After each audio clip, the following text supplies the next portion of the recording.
तो स्वागत है आपका हमारे चैनल में। आज हमारे साथ फिर से है अमनजीत जी और हम सीधी बात करेंगे उनसे आज शादी के टॉपिक पे और रिलेशनशिप के टॉपिक पे। तो शायद आज के टाइम में एक बहुत बड़ा मुद्दा है कि सही शादियां कैसे हो, क्योंकि आजकल इतने सारे डाइवोर्स केसेस हो रहे हैं, हमारे सामने आ रहे हैं, शादियां चल नहीं रही है, टिक नहीं पा रही हैं। तो आज उसके ऊपर हम एक डीपली बात करेंगे अमन जी के साथ। तो स्वागत करती हूँ अमन जी आपका अपने चैनल के अंदर। तो अमन जी, सबसे पहला क्वेश्चन मेरा यही है कि शादी में जब हम कुंडलियां मिलाते हैं तो ये क्या होता है कि 36 के 36 गुण मिलते हैं? अगर मिलते हैं तो क्या सही में वो शादियां चलती हैं, बहुत अच्छी चलती हैं, है ना? या नहीं मिलाने की वजह से कुंडलियां, शादियां इतनी टूट रही हैं, चाहे चीजें इतनी सारी प्रॉब्लमेटिक होती जा रही हैं कि जैसे पहले की शादियां और अगर हम आज की शादियों की बात करें तो आप देख सकते हो जमीन आसमान का अंतर है ना? आजकल डाइवोर्स केसेस कितने ज्यादा हो रहे हैं। तो ये इन सब का क्या प्रभाव पड़ता है, कुंडलियों का, ग्रहों का, हमारी शादी विवाह के ऊपर? तो इस पे आप थोड़ा सा हमें वो करिए। देखिए, आपने क्वेश्चन किया कि गुण दोष एनालिसिस, शादी के लिए कुंडली मिलान, ये करने के बाद शादियां चलनी चाहिए, कुछ चलती हैं कुछ नहीं चलती, ये हम देखते हैं। 36 गुण मिलाए जाते हैं, 36 में से कितने गुण मिले, वो एक क्लासिकल सिस्टम चलता आ रहा है गुण दोष एनालिसिस का। बेसिकली 8 फैक्टर्स हैं, 8 पॉइंटर्स हैं जिनको मैच करके देखा जाता है। यदि पहला पॉइंटर मैच हो गया तो 1 पॉइंट मिल गया, अगला 2 वो पॉइंट मैच हो गया तो 2 पॉइंट से 1 पॉइंट मिल गया। 1 से लेके 8 तक आप नंबर लिखिए, उन सबका टोटल कीजिए, यू विल गेट 36। और अगर मतलब 36 नहीं मिलते, हाँ, यस, तो इस तरीके से एक एक पैरामीटर को चेक करते जाएंगे, वर की और वधु की, लड़के और लड़की की कुंडली को मिला के देख के कि इस पैरामीटर पे कितने पॉइंट्स मिल गए, इस पैरामीटर पे तीसरे नंबर पे कितने, 3 में से कितने मिल गए, चौथे पैरामीटर में 4 में से कितने पॉइंट मिल गए, तो टोटल कितने आए जी। उस बेसिस पे ये निर्धारित कर लिया कि अगर 36 में से 34 गुण मिल रहे हैं, 28 गुण मिल रहे हैं, 24 गुण मिल रहे हैं, तो ये शादी सक्सेसफुल होगी नहीं होगी, मांगलिक दोष तो नहीं है, वो अलग ही फैक्टर है, उसके बारे में बात करते हैं। लेकिन उसके बावजूद भी आप देखिए कितनी शादियों में प्रॉब्लम्स आती हैं। 36 में से 34 गुण मिल जाए, 36 के 36 भी मिल जाए, तब भी आप देखेंगे कि शादी हुई, इमीडिएटली उसके बाद डिस्प्यूट स्टार्ट हो गए। किसी ने बिना मैच करे भी शादी कर ली तो चल रही है, तो फिर अल्टीमेटली डाउट ये क्रिएट हुआ कि फिर ये मैच मेकिंग करना ही क्यों है, ये तो केवल एक वहम विद्या हो गई, और बात के ऊपर जब करा तो करा, नहीं तो नहीं। जी जी। तो ये ऐसे ही चलता रहेगा अनलेस हम मैनुअली चार्ट को एनालाइज नहीं करते। व्यक्ति की, लड़के की ये कुंडली है, लड़की की ये कुंडली है, उस कुंडली में दोनों के ग्रहों की क्या स्थिति है, क्या स्ट्रेंथ है, क्या वीकनेस है, किसकी क्या दशा कब चलने वाली है, कब प्रोफेशनल मैटर्स में किसी को, लड़के को समस्या आएगी कि नहीं आएगी, दोनों के आगे जो है संतान के क्या योग बनने वाले हैं, कोई प्रॉब्लम तो नहीं है, दोनों की हेल्थ कैसी रहने वाली है, कोई प्रॉब्लम तो नहीं है, टेम्परामेंटल इश्यूज तो नहीं है। ये सारी चीजें अगर हम मैनुअली चेक नहीं कर रहे और केवल डिपेंडेंट है गुण दोष एनालिसिस पे, तो फिर शादी कहां से चलेगी? फिर तो तुक्का भिड़ने की बात है कि भाई 36 में से 25 गुण मिले, चल गई। फिर कहेंगे कि जी एडजस्टमेंट करनी होती, 100 चीजें हैं उसके अंदर। लेकिन यदि हम मैनुअली चार्ट एनालाइज कर रहे हैं, व्यक्ति का टेम्परामेंट कैसा है, लड़के का, लड़की का टेम्परामेंट कैसा है, इगोइस्टिक नेचर तो नहीं है किसी की, एडजस्ट करने की नेचर है, तो ये फैमिली के साथ कैसे चलेगा, पता चल जाता है हमें। ये मैनुअली जब हम चार्ट एनालाइज करेंगे, कुंडली का निरीक्षण करेंगे, लड़के का, लड़की का कैसी दशा आने वाली है, प्रोफेशनल में आज सही चल रहा है, कल को दिक्कत तो नहीं आने वाली, यदि आ जाती है तो लड़की सपोर्ट करेगी कि नहीं करेगी। जी जी। जब शादी होने के बाद रियल लाइफ में व्यक्ति उतरता है, तब कोई ना कोई समस्या जरूर आनी है, क्योंकि जीवन है, चैलेंज का दूसरा नाम जीवन, जीवन का दूसरा नाम चैलेंज जी। एक दूसरे को सपोर्ट करने की नेचर है कि नहीं है, वो गुण दोष एनालिसिस इतनी सारी बातें तो नहीं बताएगा आपको। उसके लिए आपको जन्म कुंडली का निरीक्षण करना चाहिए। तो जो बेसिकली सिस्टम फॉलो किया जा रहा है समाज में कि हम शादी के लिए कुंडलियां मैच कर रहे हैं लेकिन देख रहे हैं गुण दोष एनालिसिस, तो हम वो काम पूरा कर ही नहीं रहे, फिर दिक्कत तो आएगी शादी में।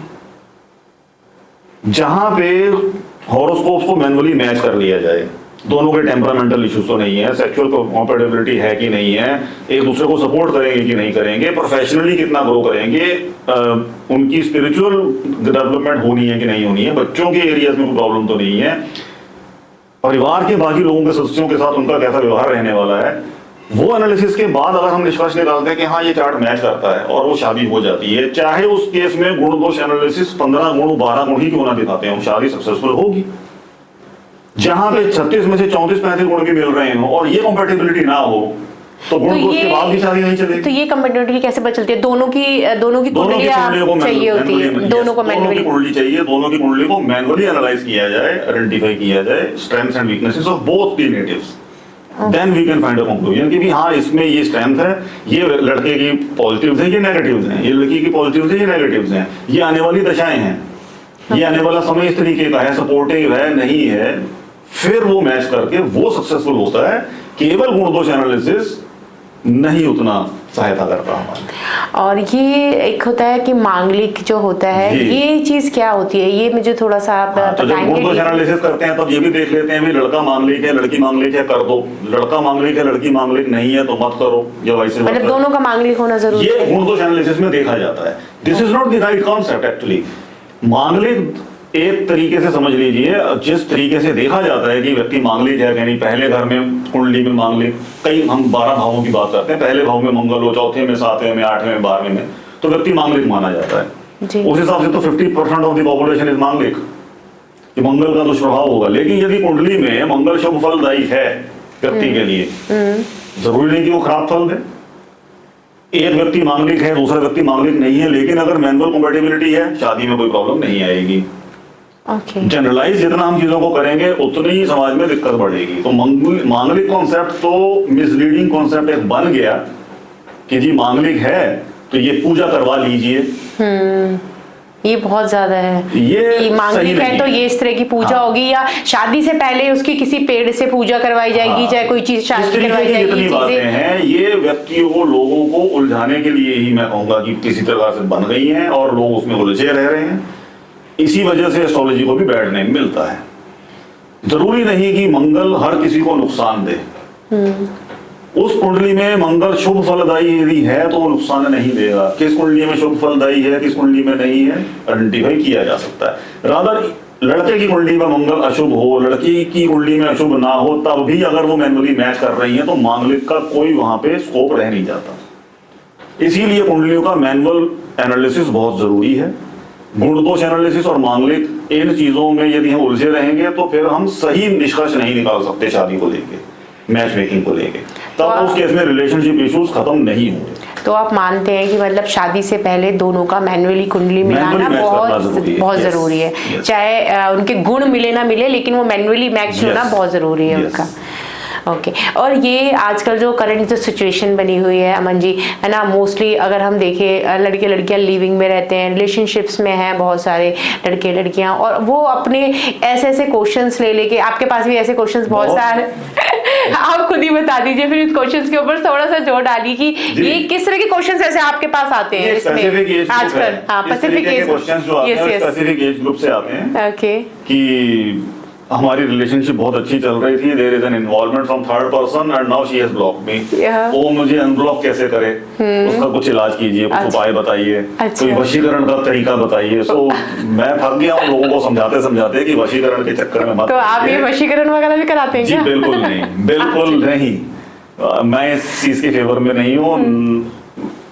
जो करवाते हैं, जो करते हैं वो ज्यादा जानते होंगे। बट ये होता है, ये रियलिस्टिक होता है, मतलब वशीकरण जैसी चीजें होती है? देखिए वशीकरण, अगर हम शब्द के ऊपर जाएं, वशीकरण क्या है, अभी इसके शब्द को ही समझने की कोशिश करें, हमने कोई गूगल रिसर्च नहीं करनी है, बट हाँ भाई किसी व्यक्ति को अपने वश में कर लें। हाँ जी। और वो हमारे हिसाब से एक्शंस करे, हमारी बात माने, जैसे हम चाहें वैसे करें, हम अपने हिसाब से उससे जो चाहे वो करवा लें। ये वशीकरण हमें समझ में आता है कि ये शब्द ऐसा कुछ करवाता होगा। तो दैट इज व्हाई बहुत सारे लोग इसकी तरफ आकर्षित हो जाते हैं और फिर सर्च करते हैं गूगल पे जी कि वशीकरण कौन करता है, वहां जाके करवाएं, और फिर उसी चीज का फायदा सामने वाला उठाता है आपकी कमजोरी का, कि आप ये करवाना चाहते हैं, अच्छा हम ये कर देते हैं। रिजल्ट आए ना आए वो तो आपको बाद में पता चलेगा। आपने जो सवाल किया कि ये वाकई होता है, इन्हीं चक्करों में लोग गलत काम भी कर जाते हैं कई बार। आपने अभी सवाल किया कि वशीकरण क्या रियल है, तो व्यक्ति के मन में भी ये सवाल आएगा कि मैं करवा रहा हूँ, करवाने के बाद पता चलेगा रियल था कि नहीं था। केवल समय, एनर्जी और पैसे की बर्बादी होगी उस केस में। देखिए हम कोई एक्शन करना जा रहे हैं, हम कोई डिसीजन ले रहे हैं लाइफ में, किसी भी चीज के बारे में हम बात कर रहे हैं, हमारे माइंड पे, खुद हमारे माइंड पे हमारा कंट्रोल नहीं है। हम बहुत सारी चीजों से आज इन्फ्लुएंस हो रहे हैं। कभी कुछ पढ़ लिया, कहीं से कुछ इन्फॉर्मेशन आ गई, बिकॉज इन्फॉर्मेशन का फ्लो तो बहुत तेजी से आ रहा है हमारे। बिल्कुल बिल्कुल। हम अपने माइंड पे खुद ही कंट्रोल नहीं कर पा रहे और हम दूसरे व्यक्ति को अपने वश में करना चाहते हैं। हमारा अपने पे कोई कंट्रोल नहीं है, हम दूसरे को अपने वश में करना चाहते हैं। राइट। हम अपने अकॉर्डिंग अपने काम सही से नहीं कर पा रहे, हम दूसरा हमारे हिसाब से करे वो करना चाह रहे हैं। हम दूसरे के हिसाब से कितना काम कर सकते हैं वो यदि हम सोचें कि सामने वाला हमसे क्या एक्सपेक्ट कर रहा है, हम वो करें, तो आधी से ज्यादा रिलेशनशिप प्रॉब्लम तो वहीं खत्म हो जाएंगे। लेकिन वो हमें नहीं करना है, हम अपने हिसाब से करवाना चाहते हैं और फिर सहारा लेने की कोशिश करेंगे ऐसी चीजों से कि कोई तंत्र मंत्र की विद्या आ जाए, किसी से करवा लें और वो हमारे बस में आ जाए। भाई अगर आप सामने वाले की बातें सही तरीके से समझ लें और अपने एक्शंस करें तो वो वैसे ही आपके वश में है ना, आपकी सारी बातें अपने आप मानेगा। Why do you want to involve third person की कोई तांत्रिक आ जाए वशीकरण करते हो, दैट इज ऑल रॉन्ग, वो नहीं करना है। एक चीज़ और मेरे को अमन जी बहुत वो लग रही है कि आजकल मैं जैसे बहुत सारे एड्स देखती हूँ इंस्टाग्राम पे या कहीं पे भी, तो वहाँ पे जैसे एस्ट्रोलॉजर से डायरेक्ट बात हो रही है, चाहे चैटिंग में या जो भी है, तो वहाँ पे जो क्वेश्चंस होते हैं मोस्टली जैसे रिलेशनशिप को लेके रहते हैं कि मेरे एक्स ने मुझे ये किया, तो वहाँ पे वो एक बड़ा स्पेसिफिक सा आंसर भी दे देते हैं कि इतने दिन बाद आपका एक्स आपको रिपीट मैसेज करेगा या कॉल करेगा। सो क्या इतनी सही प्रेडिक्शन हो सकती है किसी चीज की कि मुझे ये पता चल जाएगा एस्ट्रोलॉजी से जैसे कि मेरा एक्स या मेरा एक्स हस्बैंड कि मुझे इतने दिन बाद मुझे मैसेज करेगा ही करेगा, ये कॉल करेगा अगर मैं ये रेमेडीज यूज करती हूँ, ऐसा कुछ होता है क्या? देखिए आपने सोशल मीडिया पे कोई एडवर्टाइजमेंट देखी जी, कोई रील देखी, कोई वीडियो देखा जी, अब क्योंकि वहां पे सेलिब्रिटीज भी इन्वॉल्व हैं उन चीजों में जी, उनको तो पैसा एक्चुअली वो इन्फ्लुएंसर्स इन्वॉल्व हैं, उन्हें तो उस चीज की फीस मिली है वो करने के लिए। आपने कोई एक्टर को देखा वो गुटखा खा रहा है, क्या वो रियली खा रहा है? क्या वो एक्टर जो वहां पे ऐड कर रहा है क्या उसने रियली किसी को कंसल्ट किया होगा? वो आपको भ्रमित किया जा रहा है। राहु का काल है, राहु का युग है। तो आपने वो एडवर्टाइजमेंट देखी है, रियली आप उस चीज को एक बार एक्सपीरियंस कीजिए, कॉल देम कि ये प्रॉब्लम है and get the same answer कि अच्छा आपको ब्लॉक किया गया है, फला दिन आपको अनब्लॉक कर दिया जाएगा। रियलिटी आपके सामने आ जाएगी ये होता है कि नहीं होता है। देखिए मेरे पास बहुत ऐसे सवाल आते हैं जी, मेरे एक्स ने मुझे या मेरी गर्लफ्रेंड ने मेरे रिलेशनशिप में थे, उन्होंने अनब्लॉक कर दिया, हमें अनब्लॉक करवाइए। ऐसी कोई चीज नहीं है कि आपको अनब्लॉक करवाया जा सके। एक ही चीज है आपका बिहेवियर, आप उसको सुधारिए, सब कुछ हो जाएगा। तो अगर आप ऐसी जगह जाके कंसल्टेशन ले रहे हैं और वो ये बोल रहे हैं कि फला व्यक्ति आपको इतने दिन बाद अनब्लॉक कर देगा, कैसे उनके सामने कोई टीवी स्क्रीन चल रही है जिसमें उन्होंने देख लिया आगे क्या होने वाला है? ऐसा गलत है, लोगों को भ्रमित किया जा रहा है आज के समाज में। लोगों को इस चीजों से बचने की जरूरत है, जागरूक होने की जरूरत है। आपकी जन्म कुंडली आपके बारे में बता सकती है, आपकी स्ट्रेंथ और वीकनेस सामने वाले की कैसे बता सकती है कि वो वापस आएगा या वापस करेगा नहीं करेगा। आप अपने ऊपर काम कर सकते हो। अगर आपके चार्ट में ये इंडिकेटेड है कि आपका माइंड इतना स्टेबल नहीं है कि आप सही डिसीजन ले सकें, आपको उसके ऊपर काम करने की जरूरत है। अगर आपका चार्ट ये दिखाता है कि इस व्यक्ति को गुस्सा बहुत जल्दी आता है, ये एग्रेसिव हो जाता है, तो आपको उस पर काम करने की जरूरत है। यदि आप अपने ऊपर काम करें, अपनी वीकनेसेस को सुधारने की कोशिश करें, सामने वाला ऑटोमेटिकली आपकी बात समझेगा, मानेगा। या आप इतने अंडरस्टैंडिंग हो कि सामने वाले की बात भी समझ रहे हैं और अपनी बात समझाने में सक्षम है, तब आपकी जो नजदीकियां हैं वो बढ़ेंगी, मिसअंडरस्टैंडिंग खत्म होंगी और आपकी रिलेशनशिप अच्छी होगी। इसमें किसी तीसरे व्यक्ति का योगदान ही नहीं है। इतना जरूर है कि हाँ आपने कहीं कंसल्ट किया, उन्होंने आपको ये गाइड किया जी आपका चार्ट ये इंडिकेट कर रहा है कि आप एग्रेसिव हैं, आपकी ये पॉजिटिव है कि आप दूसरे की बात समझने की कोशिश करते हैं, बट कहीं ना कहीं उस चीजों को प्रॉपर एनालाइज ना कर पाने की वजह से आपको दिक्कत आती है। तो ये आपको करने की आवश्यकता है, स्ट्रेंथनिंग मेजर्स, चैरिटीज, उपाय। वो अब अगला सवाल ये आएगा कि ये भी तो आप वही बता रहे हो, चार्ट की बात आ गई, हॉरोस्कोप की बात आ गई, ये भी तो आप वहम वाली बात ही करेंगे। ये वहम वाली बात नहीं है, मैं इसको आपको एक्सप्लेन करता हूँ। देखिए हमने बोला कि हमारा चार्ट हमें बता रहा है कि हमारे डिसीजन मेकिंग के अंदर कमी है। हमने वो चीज कैसे देखी चार्ट में? चंद्रमा की स्थिति, चंद्रमा माइंड का सिग्निफिकेटर है, डायरेक्ट हमारे माइंड को इंपैक्ट करता है। ज्वार भाटा चंद्रमा की वजह से आता है। बॉडीली फ्लूइड्स को, हमारी ह्यूमन बॉडी में 80% पानी ही तो है, हमारे इमोशंस को इसीलिए चंद्रमा इंपैक्ट करता है। जब समुद्र में ज्वार भाटा ला सकता है, पानी के पूरे इतने बड़े भंडार को आगे पीछे कर सकता है, क्योंकि ह्यूमन बॉडी के अंदर के पानी को इंपैक्ट नहीं करता होगा चंद्रमा। चंद्रमा हमारे माइंड का डायरेक्ट सिग्निफिकेटर है। यदि वो हमारी कुंडली में कमजोर हुआ तो हमारे इमोशंस बड़ी जल्दी इंपैक्ट होते हैं। अब फिर अगला सवाल आएगा जी ये तो इतनी दूर है, सूर्य इतनी दूर है, चंद्रमा इतनी दूर है, एक व्यक्ति के ऊपर ही उसको इंपैक्ट करना है भैया, उसको कोई और काम नहीं है ब्रह्मांड में कि एक व्यक्ति के पीछे पड़ गया। देखिए जब तक हम ये समझते रहेंगे कि ये ग्रह नक्षत्र बाहर घूम रहे हैं, हमें एस्ट्रोलॉजी समझ नहीं आएगी और इसीलिए सारी चीजें हमें बेकार लगेंगी। ये सब वहम विद्या है। पूरा ब्रह्मांड हर व्यक्ति के अंदर चल रहा है। ये हमारे इमोशंस हैं जिनको हमने ये नाम दे दिए। जो हमारा पॉजिटिव इमोशन है उसको एक नाम दे दिया, जो हमारा नेगेटिव इमोशन है उसे हमने एक नाम दे दिया। हर व्यक्ति अपने अंदर एक पूरा ब्रह्मांड लिए बैठा है। मेरे अंदर के जो नेगेटिव विचार हैं मैं उसको राहु कह सकता हूं, मेरे जो ज्ञान है, जो मैं जितनी भी नॉलेज गेन कर रहा हूं, जो मेरा विजडम है उसको मैं बृहस्पति कह सकता हूं। वो नाम दे दिया एस्ट्रोलॉजिकल टर्म्स में। वो मुझे इंपैक्ट करेगा ना, मेरे इमोशंस मुझे इंपैक्ट करेंगे, मेरे इमोशंस का मेरे ऊपर डायरेक्ट इंपैक्ट होगा। और ये कलर्स, ये जेमस्टोन सारे हमारे इमोशंस को ही कंट्रोल करते हैं।